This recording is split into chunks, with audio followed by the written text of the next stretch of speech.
بسم اللہ الرحمن الرحیم۔ اللہم صلی علی محمد وعلی آل محمد۔ رب اشرح لی صدری ویسر لی امری واحلل عقدۃ من لسانی یفقہوا قولی۔ السلام علیکم دوستو، میں ہوں ایک عام سا مسلمان فقیر معصوم وارثی۔ دوستو، ہم ہمیشہ کوشش کرتے ہیں، ہمارے آستانے سے ہمارے بابا حضور کی بھی یہ کوشش ہوتی ہے، لوگ جو اکثر اپنی بیماریاں اور اپنے مسئلے مسائل لے کے آتے ہیں، ہماری کوشش یہ ہوتی ہے کہ ان کی بیماریاں اور ان کے مسئلے مسائل اور ان کی دنیاوی پریشانیاں یہ تو چلتی رہیں گی، یہ تو کسی صورت کبھی ختم ہونی نہیں ہے جب تک انسان زندہ ہے۔ کوشش ہماری یہ ہوتی ہے کہ ان کو اس بات کی طرف توجہ دلائی جائے اور ان کو اس بات کی طرف پلٹایا جا سکے کہ بندہ اپنے رب سے جڑ جائے۔ جب بندہ اپنے رب سے جڑ جاتا ہے نا، تو یہ مسئلے، یہ پریشانیاں، یہ بیماریاں، یہ تمام چیزیں اپنی جگہ پہ رہتی تو ہیں، لیکن بندے کے مزاج میں فرق آ جاتا ہے۔ پھر یہ سب چیزیں یا تو عطا لگنے لگتی ہیں یا امتحان لگنے لگتی ہیں، اور اگر امتحان لگنے لگے تب بھی فائدے کی بات ہے، اور اگر عطا لگنے لگے تب بھی فائدے کی بات ہے۔ تو جب دونوں طرف سے فائدہ ہی فائدہ ملنا ہے تو بندے کو ان پریشانیوں میں پھر پریشانی ہوتی نہیں ہے، ان تکلیفوں میں پھر بندے کو تکلیف ہوتی نہیں ہے۔ پھر ان مسائل میں الجھتے بندہ اپنے آپ سے اور اپنے رب سے دور نہیں ہوتا اور نزدیک ہو جاتا ہے۔ جتنا جتنا یہ معاملات اس کو الجھائیں گے، بندہ اور زیادہ اپنے رب کے نزدیک ہوتا جائے گا۔ لہذا ہم اپنے تدریسی سیشن میں بھی آپ لوگوں تک یہی بات پہنچانے کی کوشش کرتے ہیں کہ بات جو ہے وہ ساری اپنے بندے اور اپنے رب کے مابین کی ہے۔ بھئی تکلیف دیتا کون ہے؟ رب، اور وہ تکلیف دور کون کرتا ہے؟ وہ بھی اللہ۔ یہ بیماری کون دیتا ہے؟ اللہ تعالیٰ۔ اور یہ بیماری ختم کون کرتا ہے، شفا کون دیتا ہے؟ وہ بھی اللہ تعالیٰ۔ بندے کو مسائل میں الجھاتا کون ہے اور ان مسائل سے پھر نکالتا کون ہے؟ بندہ الجھتا تو اپنی غلطیوں کی وجہ سے، بیمار بھی اپنی غلطیوں کی وجہ سے ہوتا ہے، پریشانیوں میں جتنا جتنا ڈوبے گا ڈوبتا تو اپنی غلطیوں کی وجہ سے، لیکن وہ پریشانیاں لاحق کیوں ہو جاتی ہیں؟ سب ظاہر ہے وہ اللہ تعالیٰ پریشانیوں میں ڈال دیتا ہے اس کو۔ حدیث قدسی ہے نا، اس سے پہلے بھی بارہا آپ کے ساتھ عرض کی ہے کہ اے بندے، ایک تیری چاہت ہے، ایک میری چاہت ہے، ہوگا وہی جو میری چاہت ہے۔ اگر تو نے خود کو سپرد کر دیا اس کے جو میری چاہت ہے تو میں تجھے وہ بھی دوں گا جو تیری چاہت ہے، لیکن اگر تو نے پیروی کی اس کی جو تیری چاہت ہے تو میں تجھے تھکا دوں گا اس میں جو تیری چاہت ہے۔ یہ بیماریاں اسی لیے آتی ہیں، یہ پریشانیاں اسی لیے آتی ہیں، یہ تکلیفیں اسی لیے آتے ہیں، یہ مصائب و آلام اسی لیے آتے ہیں کہ اللہ تعالیٰ کہتا ہے اگر تو نے پیروی کی اس کی جو تیری چاہت ہے تو میں تجھے تھکا دوں گا اس میں جو تیری چاہت ہے، بالآخر ہوگا وہی جو میری چاہت ہے۔ تو اس لیے یہ بات سمجھنے والی ہے، اور اس بات کی گرہ باندھ لیں کہ ہمارا رابطہ اور واسطہ تو ہمارے رب سے ہی ہے۔ ہم چاہے اپنے رب سے دور ہونے کا کتنا بھی اہتمام کر لیں، لیکن ہم اپنے رب سے دور ہو نہیں سکتے۔ اللہ تعالیٰ نے فرمایا ہے نا کہ فَانفُذُوا لَا تَنفُذُونَ، نکلنا چاہتے ہو نا، یہ زمین و آسمان کی سرحدوں سے نکلنا چاہتے ہو، نکل جاؤ۔ خدا تعالیٰ کہتا ہے کہ میری خدائی سے نکلنا چاہتے ہو تو نکل کے دیکھ لو، نکل نہیں سکو گے۔ تم نکلنا چاہو تب بھی نکل نہیں سکتے تم۔ اللہ کی خدائی کی وسعتیں اتنی ہیں کہ انسان کی سوچ بھی اتنا کام نہیں کر سکتی، پھر انسان محنت کرے اور وہ پرواز حاصل کرے کہ اللہ کی ان قدرتوں سے بھری ہوئی اس کائنات کو کراس کرنا چاہے تو کراس نہیں کر سکتا۔ ہزاروں لاکھوں لائٹ ایئرز کے سفر پہ یہ چھوٹی سی کائنات محیط ہے، کروڑوں اربوں لائٹ ایئرز کے حساب سے، اور ایک لائٹ ایئر کتنا بڑا ہو سکتا ہے، لائٹ کی رفتار کتنی ہے، ایک سیکنڈ میں کتنے کلومیٹر کر لیتے ہیں، اور اگر ایک سیکنڈ میں اتنے کلومیٹر ہو سکتے ہیں تو ایک منٹ میں کتنے ہوں گے، ایک گھنٹے میں کتنے ہوں گے، ایک دن میں کتنے ہوں گے، ایک ہفتے میں، ایک مہینے میں، ایک سال میں کتنا سفر کرے گا انسان اگر لائٹ کی اسپیڈ سے دوڑ کے نکلنا بھی چاہے، لیکن نکل نہیں سکتا نا۔ تو جب نکل نہیں سکتا تو پھر پلٹ کے آئے نا، جب دور بھاگ نہیں سکتا تو پھر پلٹ کے آئے نا، پھر تو اسے پلٹ کے آنا چاہیے، اور پلٹے بغیر اس کا گزارا نہیں ہے۔ اب پلٹنا کہاں ہے؟ پلٹنے کے لیے حضور نبی کریم صلی اللہ علیہ وسلم نے فرمایا من عرف نفسہ عرف ربہ، جس نے اپنے نفس کو پہچانا، فقط عرف نفسہ، پھر تحقیق اس نے اپنے رب کو پہچانا۔ تو پلٹنا اپنے اندر ہے، اپنی ذات کے اندر آپ پلٹ کے دیکھو، اپنے اندر آپ پلٹ کے دیکھو، اپنے اندر کی کائنات کو پرکھنے کی، جانچنے کی، سمجھنے کی کوشش کرو، انسان کے اندر کی دنیا کتنی وسیع ہے۔ کئی دفعہ بات کی ہے نا، ڈاکٹروں پہ بھی ہم بات کرتے ہیں، تو ڈاکٹر اگر انسان کی بیماری کے حوالے سے ہزاروں لاکھوں ہاسپٹلز ہیں، اس میں لاکھوں ڈاکٹرز ہیں، پھر ان ڈاکٹرز کا اپنا اپنا سبجیکٹ ہے۔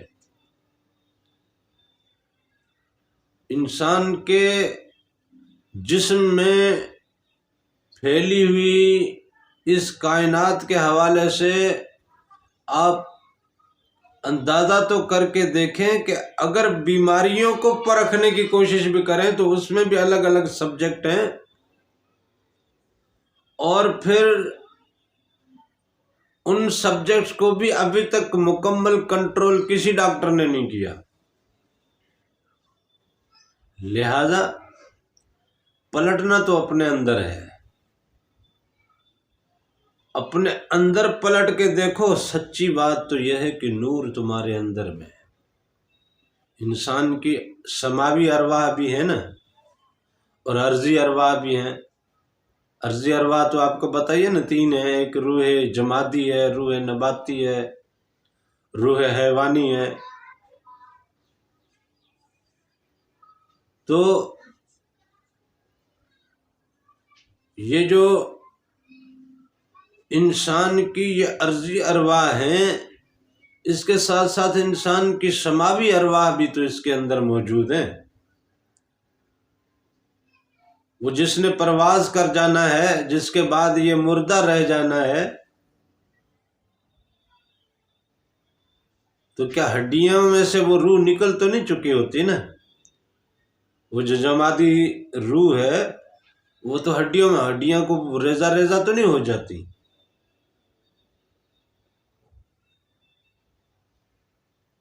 ہاں، نباتی روح جو ہے وہ اپنا کام کرنا، جو سیلز جو انسان کے جڑتے ہیں ٹوٹتے ہیں، پرانے سیل جناب خارج کر دیے جاتے ہیں، نئے سیل پھر اپنا کام کرتے ہیں، انسان کی ارتقاء اور انسان کی بڑھوتری اور انسان کی کمزوریوں سے وابستہ یہ جو نباتی روح ہے، ہاں یہ ساکت ضرور ہو جاتی ہے، یہ کام کرنا چھوڑ جاتی ہے، اور اسی طرح روح حیوانی بھی کام کرنا چھوڑ جاتی ہے۔ کام کرنا تو روح نباتی جمادی بھی چھوڑ دیتی ہے، لیکن یہ ہے کہ وہ اپنی جگہ پہ موجود رہتی ہیں، اس لیے جسم جو ہے وہ سالم موجود رہتا ہے، لیکن روح سماوی وہاں سے جو نکلتی ہے، وہ روح تو حقیقت میں نور ہے نا، اور وہ تو آپ کے اندر موجود ہے۔ تو نور جب آپ کے اندر موجود ہے تو آپ اس نور کو ذرا کھوجیں تو صحیح، اس نور کو تلاشیں تو صحیح، اس نور تک پہنچیں تو صحیح۔ جب اس نور تک پہنچ گئے تو وہ نور آپ کو اللہ کے نور سے ملا دے گا۔ وہ جو نور آپ کے اندر موجود ہے وہی تو حبل اللہ ہے۔ یہ جو قرآن مجید کو ہمارے علماء کہتے ہیں کہ یہ حبل اللہ ہے، اصل میں قرآن مجید میں اس نور کو بیدار کرنے کا نسخہ موجود ہے۔ یہ قرآن جتنا پڑھو گے، اگر آپ اس قرآن کو سمجھتے نہیں بھی ہیں لیکن پاکیزگی تو اختیار کرتے ہیں نا، جب قرآن پڑھ رہے ہوتے ہیں تب مفسدات تو آپ کی زبان سے نہیں نکل رہے نا، جب قرآن پڑھ رہے ہیں آپ تو آپ کے اندر ایک عجیب سی روحانی کیفیت تو بیدار ہو رہی ہوتی ہے نا، تو یہ قرآن اپنے طور پہ ایک کام تو کر رہا ہے نا آپ کے وجود پہ، آپ کی روح پہ، آپ کے اندر کی دنیا پہ یہ قرآن کام تو کر رہا ہے نا، وہ آپ کے اندر کے نور کو بیدار کر رہا ہوتا ہے۔ جیسے وہ آپ کے اندر کے نور کو بیدار کرتا ہے، وہ نور جیسے بیدار ہوتا ہے تو وہ پھر نور اللہ کے نور سے جب ملتا ہے تو یہ حبل اللہ بنتی ہے۔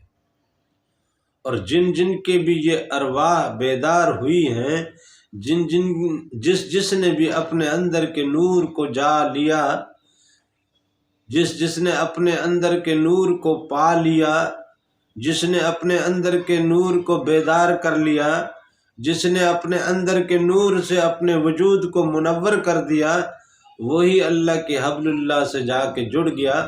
اور جن لوگوں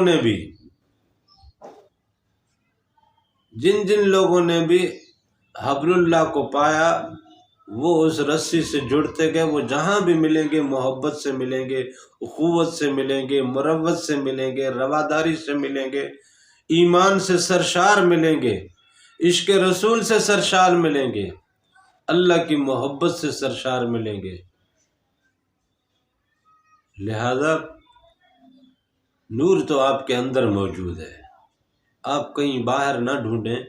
یہ جو ذکر کا ہم تحفہ یا ذکر کا جو طریقہ ہم آپ کو بتاتے ہیں، یہ بھی حقیقت میں نور کو بیدار کرنا ہے۔ اس میں اصل میں آپ ایک اہتمام کر کے بیٹھتے ہیں، ذہنی یکسوئی کے ساتھ، ایک اہتمام کے ساتھ، اس نیت کے ساتھ 2 رکعت نوافل پڑھ کے، اپنے مرشد کے نام کے نفل، حضور نبی کریم صلی اللہ علیہ وسلم کے نام کے نفل، بی بی سرکار کے نام کے نفل، یہ تمام نوافل پڑھ کے آپ جب ایک محفل جماتے ہیں، وہ چاہے آپ اکیلے تنہا ہی ہوں اپنے کمرے میں، اپنے گھر میں، اپنے حجرے میں، وہ آپ اکیلے ہی صحیح، لیکن وہ آپ اکیلے ہوتے نہیں ہیں، آپ کے اندر کی دنیا کائنات آپ کے ساتھ ہوتی ہے، پھر اس کائنات کے رکھوالے اللہ کے فرشتے آپ کے ساتھ ہوتے ہیں۔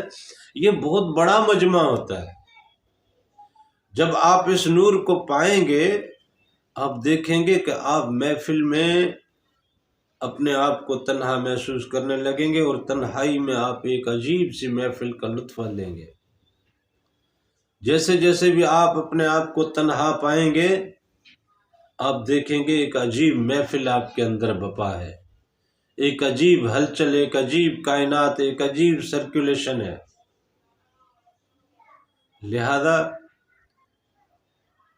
جب آپ سب کے اندر نور موجود ہے، چاہے کوئی کلمہ پڑھتا ہے، چاہے کوئی کلمہ نہیں پڑھتا، چاہے کوئی ایمان کی دولت سے سرفراز ہوا، چاہے کوئی ایمان کی دولت سے سرفراز نہیں ہوا، چاہے کوئی کس حال میں ہے، چاہے کوئی کس حال میں ہے،